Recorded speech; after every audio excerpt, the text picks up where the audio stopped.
tal, amigas y amigos? Muy pero muy buenos días y gracias por escuchar Resonancias de Fe. Hoy en la sección Cultura y Fe te hablaremos de San Agustín. En nuestra sección infantil, el cuento El espíritu es el que da vida.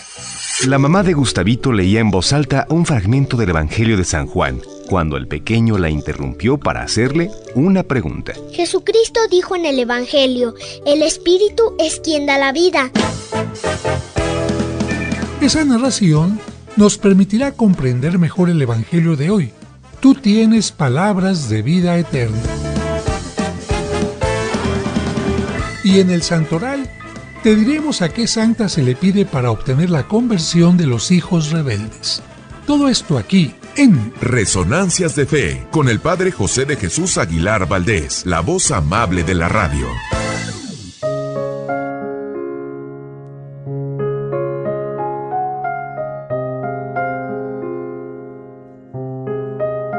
El secreto para ser feliz. Hace muchos años vivía en la India un sabio, de quien se decía que guardaba en un cofre encantado un gran secreto que lo hacía ser un triunfador en todos los aspectos de su vida, y que por eso se consideraba el hombre más feliz del mundo. Muchos reyes envidiosos le ofrecían poder y dinero, y hasta intentaron robarlo para obtener el cofre, pero todo era en vano. Mientras más lo intentaban, más infelices eran, pues la envidia no los dejaba vivir. Así pasaban los años y el sabio era cada día más feliz. Un día llegó ante él un niño y le dijo, «Señor, al igual que tú, también quiero ser inmensamente feliz. ¿Por qué no me enseñas qué debo hacer para conseguirlo?» El sabio, al ver la sencillez y la pureza del niño, le dijo, «A ti te enseñaré el secreto para ser feliz. Ven conmigo y presta mucha atención. En realidad, no es uno, son dos cofres en donde guardo el secreto para ser feliz, y estos son mi mente y mi corazón. Y el gran secreto no es otro que una serie de pasos que debes de seguir a lo largo de la vida. El primer paso es saber que existe la presencia de Dios en todas las cosas de la vida, y por lo tanto debes amarlo y darle gracias por todas las cosas que tienes. El segundo paso es quererte a ti mismo, y que todos los días al levantarte y al acostarte debes afirmar, yo soy importante, yo valgo, soy capaz, soy inteligente, soy cariñoso, espero mucho de mí, no hay obstáculo que no pueda vencer. Este segundo paso se llama alta autoestima. El tercer paso es poner en práctica todo lo que dices que eres. Es decir, si piensas que eres inteligente, actúa inteligentemente. Si piensas que eres capaz, haz lo que te propones. Si piensas que eres cariñoso, expresa tu cariño. Si piensas que no hay obstáculos que no puedas vencer, entonces proponte metas en tu vida y lucha por ellas hasta lograrlas. Este tercer paso se llama motivación. El cuarto paso es no envidiar a nadie por lo que tiene o por lo que es. Ellos ya alcanzaron su meta. Tú preocúpate por lograr las tuyas. El quinto paso es no albergar en tu corazón rencor hacia nadie. Ese sentimiento no te dejará ser feliz. Deja que las leyes de Dios hagan justicia y tú perdona y olvida, pero no guardes rencor. El sexto paso es que no debes tomar las cosas que no te pertenecen. Recuerda que de acuerdo a las leyes de la naturaleza, mañana, si tú quitas algo, te quitarán algo de más valor. El séptimo paso es que no debes maltratar a nadie. Todos los seres del mundo tenemos derecho a que se nos respete y se nos quiera. Y por último, levántate siempre con una sonrisa en los labios. Observa a tu alrededor y descubre en todas las cosas el lado bueno y bonito. Piensa en lo afortunado que eres al tener todo lo que tienes. Ayuda a los demás sin pensar que vas a recibir algo a cambio. Mira a las personas y descubre en ellas sus cualidades, y dales también a ellos el secreto para ser triunfador, y que de esta manera puedan ser felices. Aplica estos pasos y verás qué fácil es ser feliz.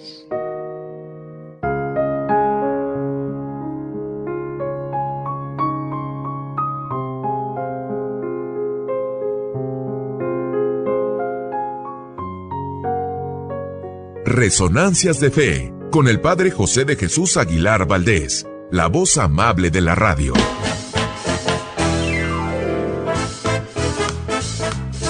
Muchas gracias por escucharnos y por ser parte importante de este programa que hacemos para ti con mucho cariño. Y como cada domingo le agradecemos a Dios por el don de la vida y le pedimos por ti y por cada uno de los tuyos, especialmente por los enfermitos o por quienes pasan por algún mal momento. Que Dios les llene de bendiciones. Y además de agradecer tu atención, quiero agradecer la presencia de mis colaboradores. En la producción, Sergio Enríquez Morín, y compartiendo micrófonos, nuestros invitados de hoy en las secciones del Santo Oral y Cultura y Fe, Raúl Mauricio Hernández y Salvador Romero. Amigas, amigos, bienvenidos a un programa más de Resonancias de Fe, y quiero comenzar dando gracias a muchísimas personas que, al enterarse de que tengo un problema delicado digestivo, no se imaginan, me mandaron la tarjeta de su médico, la dirección del yerbero, que acupunturista, que de todo tipo de cosas. Pero miren, les agradezco mucho y yo les digo que ya he acudido a la medicina alópata, homeópata, a la acupuntura, a medicina alternativa. Me ayudó mucho, ciertamente, un tipo de medicina cuántica, pero especialmente lo que me ha ayudado ha sido el extracto de agave. Y quiero decirles que en estos 10 años he acudido a los mejores y más reconocidos especialistas, no únicamente de México, personas que son especialistas en alergias, en bacterias, en cáncer, incluso en VIH, de todo tipo de cosas, pero yo creo que Dios me concedió, así lo digo, esta enfermedad en primer lugar para darme cuenta de cuánta gente enfermita hay, porque les quiero decir que a partir de que yo descubrí el extracto de agave y lo comencé a recomendar, mucha gente se ha visto beneficiada con él. Ustedes han visto en alguno de mis videos cómo desde Colombia vino una persona para decir: padre, estaba en un estado gravísimo de cáncer y gracias a este extracto, incluso los médicos me dicen, ¿qué hizo? Y como este caso, muchísimos más. Por eso yo creo que Dios me dijo: mira, a lo mejor enfermándote, tú vas a ayudar a muchas personas y también les vas a ayudar a entender que la enfermedad no es una maldición, no es que Dios nos abandona, sino simplemente una situación distinta en la que tenemos que tener paciencia y mucha fe. Así que gracias a todos por las tarjetitas, por las recomendaciones, pero no crean que he sido descuidado. He buscado siempre, puntual y constantemente, algunos medios para poder salir adelante, pero también hay que aceptar que en ocasiones las cosas son así y punto. Y como el programa tiene un tiempo limitado, nos vamos inmediatamente al cuento. Es momento de escuchar el cuento para entender el Evangelio, escrito por el Padre José.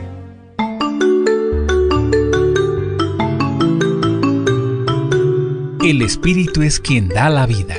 La carne no sirve para nada. La mamá de Gustavito leía en voz alta un fragmento del Evangelio de San Juan, cuando el pequeño la interrumpió para hacerle una pregunta. Jesucristo dijo en el Evangelio: el Espíritu es quien da la vida. La carne no sirve de nada. ¿Me puedes explicar qué significa esa frase, mamá? Su mamá le dijo: nuestro cuerpo es bueno y nos sirve mientras vivimos en este mundo, pero tarde o temprano morirá. Por eso, aunque no debemos descuidarlo, tampoco podemos poner toda nuestra atención en él. El pequeño comentó: eso es cierto. Por eso tú me has enseñado a cuidar mi cuerpo. Ella le aclaró: así es, debemos ser aseados, cuidar nuestra salud y alimentarnos adecuadamente. Pero no es suficiente. Y luego le dijo: te voy a poner un ejemplo. El hijo de nuestros vecinos es un joven que ejercita mucho su cuerpo, va al gimnasio todos los días y tiene un cuerpo muy desarrollado, pero es muy egoísta y nunca ayuda a sus padres ni a sus amigos.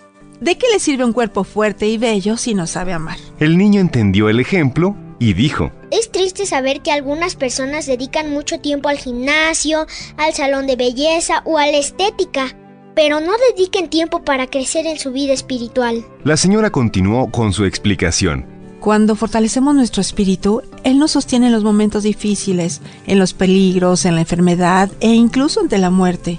El pequeño le solicitó un ejemplo y ella recordó una noticia que había causado su admiración. Entonces le comentó: 3 pescadores se perdieron en el mar. Su barca estuvo a la deriva y sin rumbo durante casi 9 meses hasta que finalmente un barco los encontró. Gustavito preguntó curioso: ¿Cómo le hicieron para salvarse? ¿Cómo soportaron tanto tiempo? Su mamá le dijo: Aparentemente lo sostuvo una simple lancha de madera y fibra de vidrio, pero más allá de las apariencias, lo que verdaderamente lo sostuvo fue su fe y su esperanza. Siempre creyeron que encontrarían tierra firme o una mano que les brindara ayuda. La fe venció al pesimismo y los iluminó durante las tormentas y las noches oscuras. El niño volvió a preguntar: ¿Qué comieron, mamá? Comieron carne cruda de peces y patos, pero ese no fue todo su alimento. La esperanza alimentó su espíritu y les ayudó a levantar su cuerpo decaído. El niño agradeció a su mamá la explicación y concluyó diciendo: Nosotros somos como aquellos pescadores. Navegamos por la vida entre olas que amenazan hundirnos en la enfermedad, en las dificultades y problemas. Pero, afortunadamente, nuestro espíritu toma el timón del corazón para que no se pierda. Nos ilumina en la noche oscura con la esperanza y nos ofrece la brújula de la fe para que no caigamos en pesimismo y depresión. Nuestro espíritu nos enseña a invitar a Dios cada día a nuestra humilde barca porque el espíritu es quien da la vida. La carne no sirve de nada.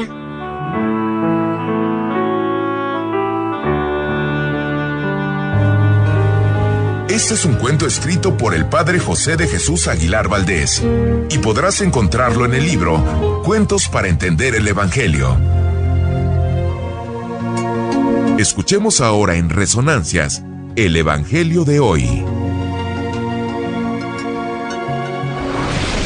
Evangelio de San Juan, capítulo 6, versículo 55. En aquel tiempo, dijo Jesús a los judíos: Mi carne es verdadera comida y mi sangre es verdadera bebida. Al oír sus palabras, muchos discípulos de Jesús dijeron: Este modo de hablar es intolerable. ¿Quién puede admitir eso? Dándose cuenta Jesús de que sus discípulos murmuraban, les dijo: ¿Esto los escandaliza? ¿Qué sería si vieran al Hijo del Hombre subir a donde estaba antes? El Espíritu es quien da la vida. La carne para nada aprovecha. Las palabras que les he dicho son espíritu y vida, y a pesar de esto, algunos de ustedes no creen. En efecto, Jesús sabía desde el principio quiénes no creían y quién lo habría de traicionar. Después añadió: Por eso les he dicho que nadie puede venir a mí si el Padre no se lo concede. Desde entonces, muchos de sus discípulos se echaron para atrás y ya no querían andar con él. Entonces Jesús les dijo a los 12: ¿También ustedes quieren dejarme? Simón Pedro le respondió: Señor, ¿a quién iremos? Tú tienes palabras de vida eterna, y nosotros creemos y sabemos que tú eres el Santo de Dios.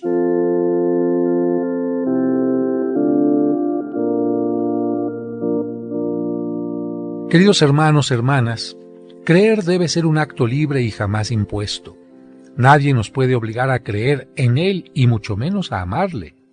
Es lamentable que existan grupos o personas que a toda costa, con premios especiales o amenazas como la condenación para quienes no son de los 144,000 elegidos, nos quieran hacer cambiar de religión u obligarnos a creer en un determinado Dios.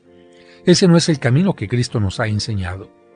En primer lugar, para poder creer en alguien, para que se gane nuestra confianza o fe, necesita haber demostrado que es honesto, que no miente, que no hace falsas promesas, que cumple lo que promete.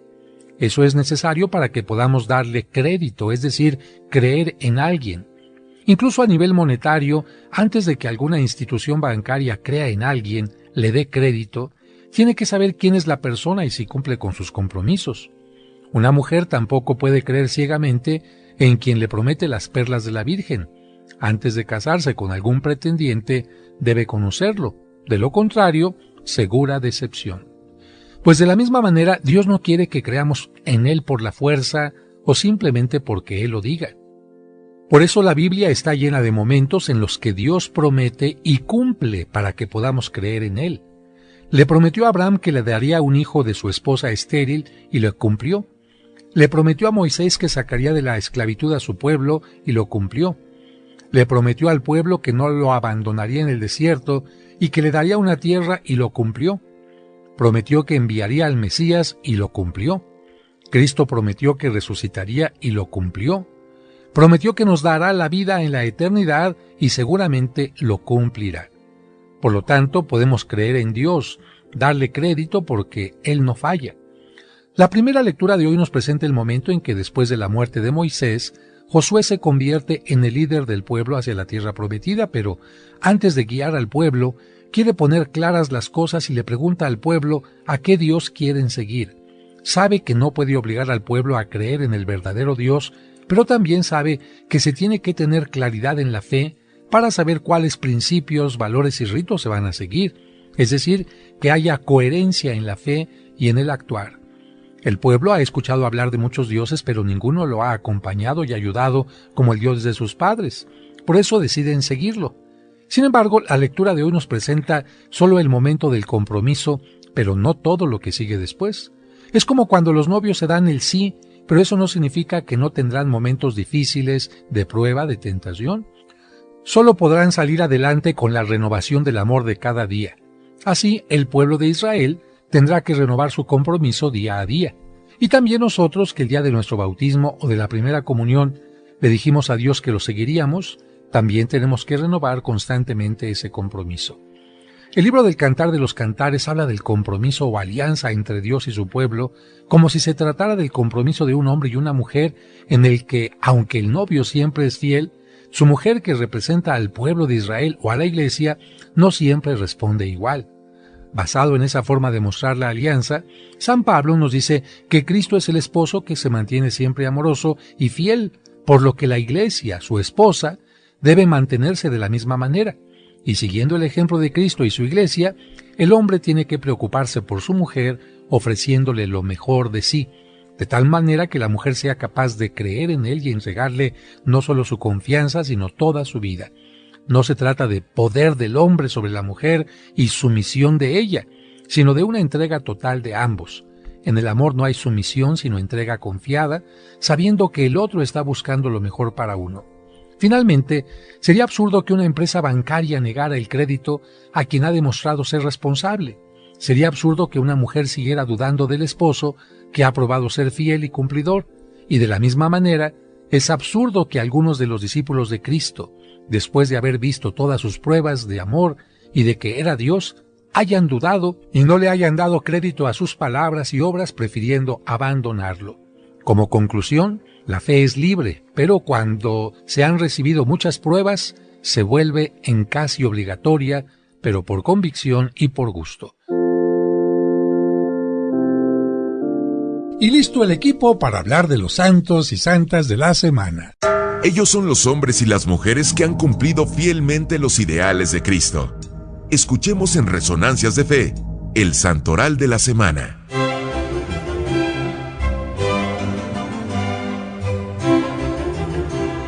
El 25 de agosto se celebra a San Luis, rey de Francia. Un hombre sabio para gobernar, generoso para ayudar a los necesitados y con una profunda vida espiritual. Este hombre nació en 1214. Fue hijo del rey Luis VIII de Francia y de Blanca de Castilla. A los 12 años quedó huérfano de padre, y su madre, Blanca, asumió el mando del país mientras el hijo llegaba a la mayoría de edad. Cuando Luis cumplió 21 años, fue coronado como rey con el nombre de Luis IX. A los 19 años, 2 años antes de ser coronado, se casó con Margarita, una mujer virtuosa que fue su más fiel compañera y colaboradora durante toda su vida.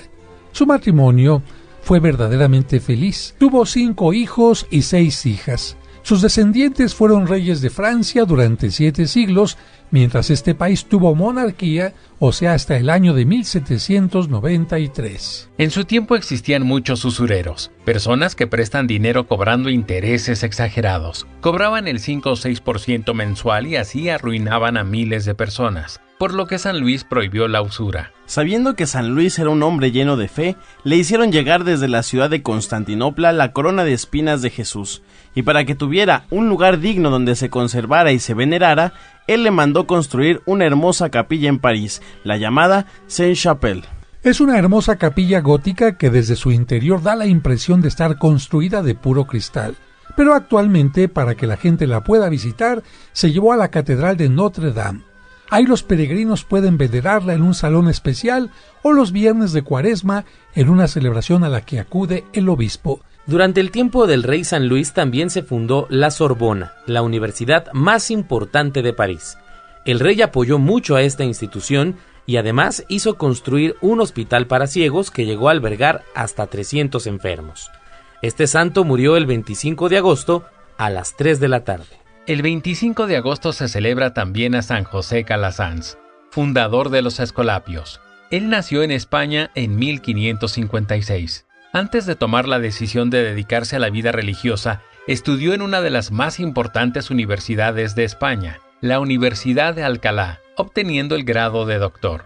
Ya como sacerdote, viajó a la ciudad de Roma. Allí en Roma, este hombre se dio cuenta de que la ignorancia religiosa era total y que no bastaba con enseñar religión los domingos, sino que era necesario algo más: fundar escuelas para que los jóvenes tuvieran educación e instrucción durante toda la semana. Y es que en ese tiempo los gobiernos no tenían escuelas ni colegios y la juventud crecía sin instrucción. Así que se reunió con otros sacerdotes amigos y fundó entonces su primera escuela en Roma. Su idea era instruir en la fe y formar buenos ciudadanos. Pronto tuvieron 100 alumnos. Tenían que conseguir profesores y edificio porque los gobiernos no costeaban nada de eso. Pronto fueron llegando nuevos colaboradores y los alumnos aumentaron a 700 y luego a 1000. Y por si fuera poco, en sus ratos libres se dedicaban a socorrer enfermos y necesitados. En tiempos de la peste o de inundaciones, ayudaban incansablemente. Y seguramente se están preguntando, amigos, ¿por qué se les dice a estos padres escolapios? Y esto es porque a sus institutos educativos se les puso el nombre de escuelas pías, y los padres que acompañaban al padre Calasanz se llamaron escolapios. Después de algunos años ya había escuelas pías en muchos sitios de Italia y en muchos países. Ahora los padres escolapios tienen 205 casas en el mundo dedicadas a la educación, con 1.630 religiosos. San José Calasanz murió el 25 de agosto de 1648 a la edad de 92 años. El 26 de agosto se celebra a Santa Juana Isabel Vichier de Asch. Ella nació en Asch, Francia, en 1773, por eso la llamaban Isabel de Asch. Desde que era pequeña, le impresionaba mucho ver a los enfermos y mendigos abandonados y ella hacía todo lo que podía para ayudarles. De joven le tocó vivir la Revolución Francesa que había llevado a la cárcel a centenares de sacerdotes que se opusieron a renegar de su fe. Juana Isabel se dedicó a visitarlos en las cárceles. Como trató muy bien a los carceleros y fue muy generosa con los guardias, estos empezaron a tratar bien a los sacerdotes y hasta les permitieron celebrar la misa en la cárcel. Una de las obras de misericordia, amigos, es visitar a los encarcelados, y ella lo cumplió muy bien. Además, Santa Juana Isabel fundó más de 60 colegios para atender a las niñas pobres. Murió el 26 de agosto de 1838. El 27 de agosto se celebra a Santa Mónica. Mónica significa dedicada a la oración y a la vida espiritual. Santa Mónica fue la madre de San Agustín y le ayudó mucho para que él se hiciera cristiano y se bautizara, aunque él ya tenía 32 años. Santa Mónica nació en el norte de África en el año 332. Recibió el bautismo durante su juventud porque esa era la costumbre de su época, y ella misma eligió el nombre de Mónica, que es el equivalente a monja, porque deseaba dedicarse a la vida de oración y de soledad. Sin embargo, no pudo hacerlo porque sus padres ya habían dispuesto que se casara con un hombre llamado Patricio. Esa era la costumbre de aquel tiempo, los papás decidían por los hijos, y este hombre Patricio era un buen trabajador, pero lamentablemente tenía muy mal genio. Además era mujeriego, jugador, y como no tenía gusto por nada espiritual, pues tampoco aceptaba ninguna religión. Durante 30 años, Mónica aguantó pacientemente los estallidos de ira de su marido, a tal grado que las mujeres de la región estaban intrigadas porque el esposo de Mónica estallaba frecuentemente de ira, pero nunca la había golpeado. En cambio a ellas, lamentablemente sus esposos sí las golpeaban sin compasión. Cuando le preguntaron la causa, ella les dijo: yo tengo una fórmula.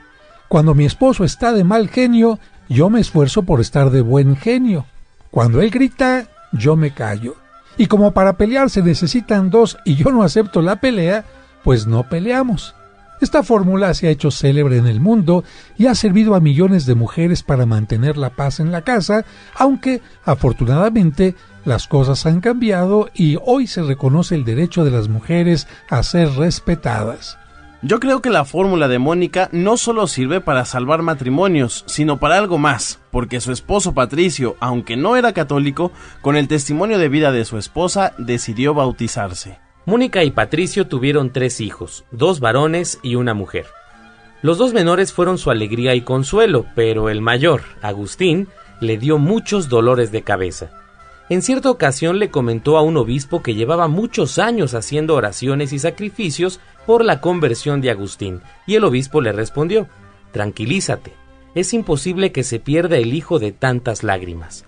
Esta admirable respuesta la llenó de consuelo y esperanza. Gracias a la oración de Santa Mónica y a la predicación de San Ambrosio, arzobispo de Milán, Agustín encontró la fe, cambió sus ideas y se transformó. A los pocos días, a la edad de 55 años, Santa Mónica murió con la alegría de ver a su hijo en el camino de la fe. Y ella enseña a todas las mamás que la oración que hacen por sus hijos, tarde o temprano les ayuda a ser mejores. El 29 de agosto conmemoramos el martirio de San Juan Bautista. La palabra mártir es una palabra griega que significa testigo. Juan el Bautista fue testigo porque dio testimonio con su vida de lo que es correcto ante Dios. El Evangelio de San Marcos nos narra su martirio más o menos así. El rey Herodes se había casado con Herodías, la esposa de su propio hermano Filipo. Juan el Bautista fue con él y le dijo que eso no era correcto. Herodes, instigado por Herodías, la mujer adúltera, mandó que lo apresaran. Al principio tuvo la intención de matarlo, pero no se atrevió porque todos consideraban a Juan un hombre justo. Y es que en el fondo Herodes le tenía respeto, pero la que deseaba matarlo a toda costa era Herodías, porque tenía miedo que a Herodes le remordiera la conciencia y se separara de ella siguiendo el consejo de Juan. Y la oportunidad para aquella malvada mujer le llegó en una fiesta. Con motivo del cumpleaños de Herodes, se celebró un gran banquete. Invitaron a muchos personajes importantes. Durante la fiesta, la hija de Herodías bailó en presencia de todos. Su baile les gustó mucho a todos los invitados y principalmente a Herodes. Entonces este le hizo una promesa a la muchacha diciéndole: «Pídeme lo que quieras y te lo daré, aunque sea la mitad de mi reino». Y como ella no sabía qué pedir, se salió un momento fuera de la fiesta para preguntarle a su madre qué sería bueno pedir. Entonces la adúltera Herodías vio la oportunidad de conseguir que el rey hiciera lo que tanto ansiaba y le contestó: «Pídele la cabeza de Juan el Bautista». Con ese consejo entró la muchacha al salón y le dijo al rey: «Quiero que me des ahora mismo en una bandeja la cabeza de Juan el Bautista». Cuando escuchó la petición, el rey Herodes se dio cuenta de su error. Desafortunadamente, el vino lo había hecho hacer promesas sin reflexionar. Herodes se puso muy triste porque no quería matar al Bautista, pero por el juramento hecho ante todos, no quiso aparecer como quien no tiene palabra. Llamó a su guardia, ordenó que fuera a la cárcel, decapitaran a Juan y le entregaran a la muchacha la cabeza. Sus discípulos fueron a la cárcel a recoger el cuerpo de Juan para darle sepultura. Después su cabeza fue guardada con mucho respeto por los cristianos y actualmente se conserva en una catedral de Francia. Así, Juan el Bautista fue el primer mártir que murió en defensa de la indisolubilidad del matrimonio y en contra del divorcio. El 30 de agosto se celebra al beato Tomás de Kempis. La fama mundial de este santo se debe a que escribió un libro llamado La Imitación de Cristo. Ese libro, que después de la Biblia ha tenido más ediciones, lleva más de 3.100 ediciones en todos los idiomas del mundo. Imagínense, amigos, su primera edición salió 20 años antes del descubrimiento de América. Tomás nació en Kempis, cerca de Colonia, en Alemania, en el año 1380. Era un hombre muy humilde que pasó sus 90 años de vida entre el estudio, la oración y las obras de caridad, dedicando gran parte de su tiempo a la dirección espiritual de personas que necesitaban de sus consejos. En ese tiempo, hacia el año 1400, muchas personas querían que la Iglesia Católica se reformara, que se mejorara haciéndose más fervorosa y más santa, pero pocos se dedicaron a reformarse ellos mismos y a volverse mejores. Tomás de Kempis se dio cuenta de que el primer paso que hay que dar para obtener que la Iglesia se vuelva más santa es esforzarse uno mismo por volverse mejor, y que si cada uno se reforma a sí mismo, toda la Iglesia se va reformando poco a poco. Tomás de Kempis, que por cierto llegó a ser un sacerdote, escribió La Imitación de Cristo formada por 4 libros, pero no los escribió al mismo tiempo, sino que los fue escribiendo de acuerdo a las experiencias que iba viviendo. En el primer libro habla de la constante lucha que hay que tener para ser mejores y de los obstáculos que se le presentan a quien desea crecer espiritualmente, entre los cuales está el deseo de darle gusto a nuestro egoísmo, de conseguir honores, famas, altos puestos, riquezas, gozos sensuales y tener una vida fácil y cómoda. Este primer librito es como el retrato de lo que Tomás tuvo que sufrir hasta sus primeros 30 años de vida, las luchas vividas y peligros que se le presentaron. El segundo libro lo escribió después de haber sufrido muchas tribulaciones, contradicciones, humillaciones y desengaños, especialmente en el orden afectivo. En ese tiempo le quitaron el cargo de ecónomo que tenía y lo abandonaron los amigos que él pensaba le iban a ser fieles, así que por ahí surgieron estas reflexiones. Así es, fue entonces cuando Tomás descubrió que hay una amistad que no defrauda nunca, y es la amistad con Jesucristo, y que allí se encuentra la solución para todas las penas del espíritu. Este libro segundo de la Imitación enseña cómo hay que comportarse en las tribulaciones y sufrimientos. Cuando escribió el tercer libro ya había crecido en espiritualidad. Se había dado cuenta que la santidad no depende solamente de nuestros esfuerzos, sino sobre todo, hay que entender esto, de la ayuda que Dios nos da. Como Tomás había crecido también en humildad, dice en su libro, leo: «Si han caído los hombres fuertes que eran como cedros del Líbano, ¿yo qué podré esperar con mis propias fuerzas?». Esto lo hace sentirse fuerte solo en Dios, tanto que ya no ve la muerte Tomás con miedo, sino como una liberación del alma para ir a la felicidad plena. El cuarto libro lo dedica a la Eucaristía. Es uno de los más bellos tratados que se han escrito acerca del Santísimo Sacramento. Millones de personas en todos los continentes han leído este librito para prepararse o dar gracias cuando comulgan. Y estoy seguro de que muchos de nuestros oyentes tuvieron un librito el día de su primera comunión con oraciones tomadas de este libro del beato Tomás de Kempis. El 31 de agosto se celebra a San Ramón Nonato. Ramón significa protegido por la divinidad. Se le llama nonato, es decir, no nacido, porque nació después de morir su madre. Ella murió durante el trabajo de parto. Después de la muerte le hicieron cesárea para que el niño pudiera nacer. Por eso es el patrono protector de las mujeres que están esperando un bebé para que nazca sin problemas. También es el patrono de los secuestrados y, aunque no lo crean, patrono para que cesen los chismes o habladurías, pero de esto hablaremos más adelante. San Ramón nació en España en 1204. Muy joven entró en la congregación de los padres mercedarios que se dedicaban a rescatar presos que los mahometanos o musulmanes habían llevado precisamente como presos a Argel. Pocos años después de haber entrado de religioso, fue enviado con una gran cantidad de dinero a rescatar a los católicos que estaban esclavizados por los musulmanes en África. Allá gastó todo el dinero en conseguir la libertad de muchos cristianos que habían sido secuestrados y enviarlos otra vez a su patria. Cuando se le acabó el dinero a San Ramón, él decidió ofrecerse a sí mismo a quedarse como esclavo mientras llegaba el dinero de los otros que tendrían que ser liberados, y él se quedó como esclavo con tal de que liberaran a algunos católicos. Como entre los musulmanes está absolutamente prohibido hablar de la religión católica y Ramón no paraba de hablar de Dios, se enojaron sus carceleros, y es que con su predicación lograba que hasta algunos musulmanes se hicieran católicos, y para que no predicara más le dieron terribles tormentos y lo azotaron muchas veces hasta dejarlo casi muerto. Pero como San Ramón no se callaba, le amarraron la cara a una correa a la que le pusieron un candado. Así ya no podía hablar, y ¿cómo comía? Pues solo abrían el candado cuando le daban precisamente de comer. Como premio a su labor, el sumo pontífice Gregorio IX lo nombró cardenal, pero San Ramón siguió viviendo humildemente como si fuera un pobre e ignorado religioso. Murió a la edad de 36 años en el año 1240. A San Ramón le rezan las mujeres que quieren embarazarse o que van a tener un hijo para que les conceda la gracia de dar a luz sin peligro ni tormentos, y también se le ofrece un candado cerrado para pedirle que cesen los chismes o rumores. Y aprovechamos, amigos, para recordarles que en la parroquia del Padre José todos los domingos se da la bendición a las mujeres embarazadas y a los niños recién nacidos en la misa de la 1:30 de la tarde.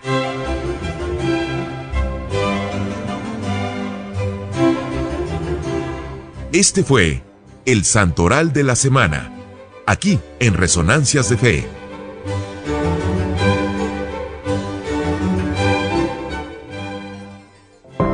Esta es nuestra sección, Cultura y Fe.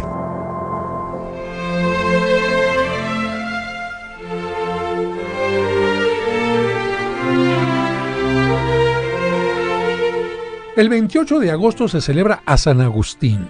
Agustín significa consagrado o bendecido. Augusto en latín era lo que estaba consagrado a Dios o lo que era bendecido por la divinidad. Augustinus era un diminutivo de Augustus, o sea, un pequeño consagrado, un pequeño bendecido. San Agustín es uno de los santos más famosos de la Iglesia Católica. Es difícil encontrar un líder espiritual que haya logrado ejercer mayor influencia entre los católicos que este santo. San Agustín nació en Tagaste, al norte de África, en el año 354. Su padre se llamaba Patricio, tenía un temperamento muy violento y no era cristiano. Su madre fue Santa Mónica, tenía un hermano llamado Navigio y una hermana que fue la primera religiosa en África. De niño, Agustín tenía una inteligencia envidiable y una memoria portentosa, pero era muy inquieto, así que constantemente su padre le daba azotes para que estudiara y estuviera tranquilo, porque le gustaba, en lugar de estudiar, jugar y divertirse. Como era muy inquieto, sus padres lo mandaron a estudiar en Cartago, que era la ciudad más grande de la región. Y aunque en las lecciones llegó a ser el número 1, en las declamaciones el que más sobresalía y en las discusiones académicas era prácticamente invencible, se dejó llevar por los malos ejemplos y su comportamiento no fue nada bueno.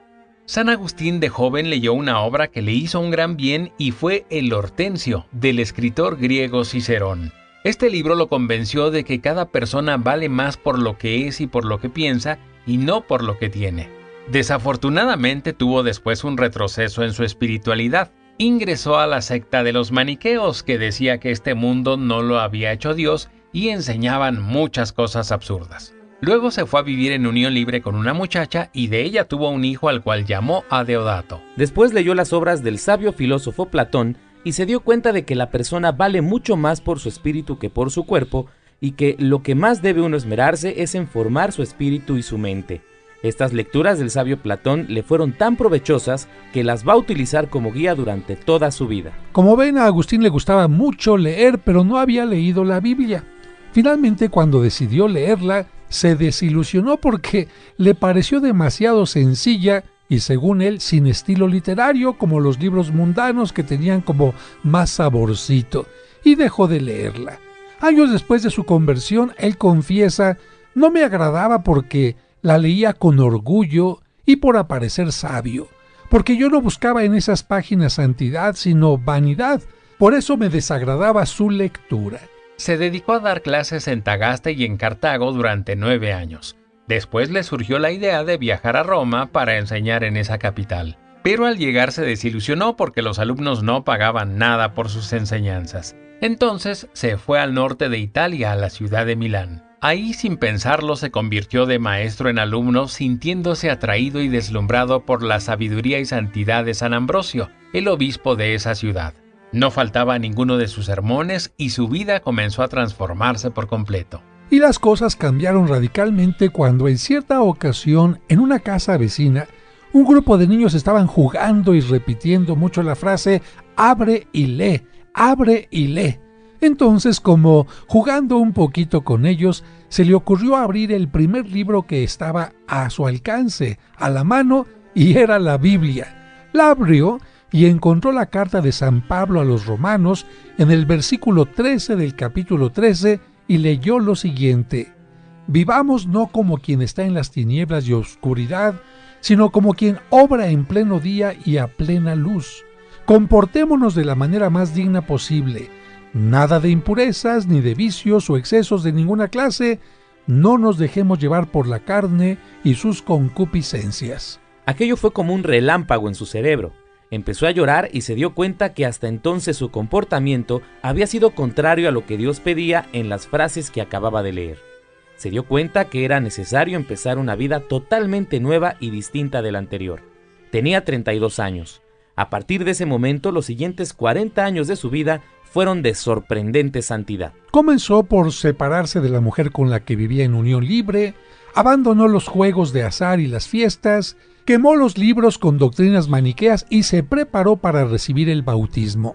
En la fiesta de Pascua del año 387, él y su hijo Adeodato, que ya tenía 15 años, recibieron el bautismo de manos de San Ambrosio. Cuando Agustín se hizo católico, escribió un libro llamado Las Confesiones, en el que narra su vida anterior a ser cristiano. Su lectura ha sido durante siglos la delicia de millones de lectores en muchos países. Agustín comentaba que a la gente le gustaba leer este escrito porque goza leyendo de los defectos ajenos, pero no se esmeran en corregir los propios. Cuando Agustín regresó a África, fue ordenado sacerdote y predicaba también que la gente lo escuchaba hasta por 3 horas seguidas sin cansarse. Pronto lo hicieron obispo y tuvo que luchar contra algunos grupos de cristianos que se habían desviado de la fe. Los primeros que encontró fueron los donatistas. Se les llamaba así porque su líder era Donato. Ellos enseñaban que la iglesia no debía perdonar a los pecadores y que solo debían ser admitidos como católicos los totalmente puros. Curiosamente, aunque hablaban de esta pureza, ellos asesinaban a quienes iban en contra de sus doctrinas. Agustín les respondió con razones y argumentos que hicieron que esta secta desapareciera. Y es que es claro que Dios no rechaza a nadie y nos pide a cada uno que poco a poco vayamos creciendo en el Espíritu, porque Cristo se hizo hombre cuando nosotros aún éramos pecadores, no se hizo hombre porque nosotros fuéramos perfectos. A San Agustín le tocó enfrentar el otro extremo y se encontró con otro hereje llamado Pelagio. Él enseñaba que para ser santo no hacía falta recibir gracias o ayudas de Dios, sino que uno mismo por su propia cuenta y sus propios esfuerzos logra llegar a la santidad sin la necesidad de Dios. Agustín sabía por su triste experiencia que por 32 años había tratado de ser bueno por sus propios esfuerzos y que lo único que había logrado era ser malo. Por eso con sus predicaciones y sus libros se opuso a Pelagio y escribió también un formidable tratado que se dedica a hablar de la gracia, y a través de ese tratado prueba que nadie puede ser bueno ni santo si Dios no le envía gracias ni ayudas especiales para hacerlo. En ese tratado lleno de sabiduría se han basado hasta nuestros días los teólogos de la Iglesia Católica para enseñar acerca de la gracia, y San Agustín les diría a aquellas personas que dicen: oiga, ¿qué no es suficiente ser bueno para salvarme? ¿Para qué voy a la iglesia? ¿Para qué recibo los sacramentos? Bueno, si la persona se pudiera salvar simplemente siendo buena, Cristo nunca hubiera venido al mundo haciéndose hombre. Cuando Roma fue saqueada y casi destruida por los bárbaros, los antiguos paganos dijeron que todos esos males habían llegado por haber dejado de creer en los antiguos dioses paganos y por haber aceptado la religión católica. Entonces Agustín escribió un nuevo libro al que tituló La Ciudad de Dios. Este libro es el más famoso después de las Confesiones y lo escribió en 13 años de reflexión. En el año 430 cumplía 72 años de vida y 40 como católico. Cuando le preguntaron que si no le temía la muerte, contestó: quien ama a Cristo no debe tener miedo de encontrarse con Él. Agustín murió el 28 de agosto del año 430, cumpliéndose aquella famosa frase que él escribió: nos has creado para ti, Señor, y nuestra alma no encontrará la verdadera paz, sino cuando logre descansar en ti.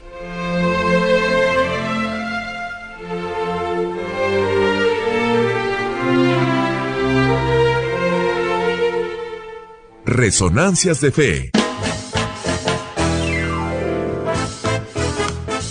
Amigas, amigos, qué programa tan sabroso tuvimos el día de hoy, pero llega el tiempo de despedirme y como siempre mi bendición, un abrazo para todos los niños, para los enfermitos y la bendición también para los traileros de México y Estados Unidos para que lleguen con bien a su destino. Teléfonos de la parroquia, recuerden 5555 66 7744 55 55 66 7744 y también el 55 5705 5939 55 5705 5939.